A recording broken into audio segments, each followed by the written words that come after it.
ধন্যবাদ জানাতে চাই যাদের কারণে আজকে মুক্ত হওয়ার সুযোগ পেয়েছি।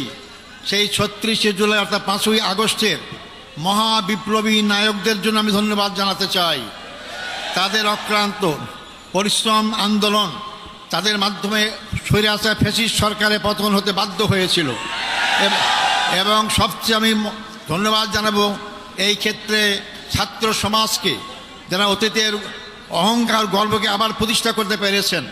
ছাত্র সমাজই রাস্তায় রাজপথে নেমে রক্ত ঢেলে তারা এই 14.5 বছরের ফ্যাসিস্ট সরকারের সকল জুল অত্যাচারের বিরুদ্ধে জনগণকে সাথে নিয়ে তারা রাজপথে যে আন্দোলন গড়ে তুলেছিলেন, যার কারণে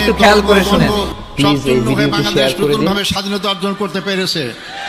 আমি ধন্যবাদ জানাতে চাই ছাত্র, যুবক, শিক্ষক, সকল পেশাজীবী, সকল নারী পুরুষ, এমনকি শিশু বাচ্চাদেরকেও আমি দেখেছি তারা রাজপথে সেদিন নেমে এসেছিল।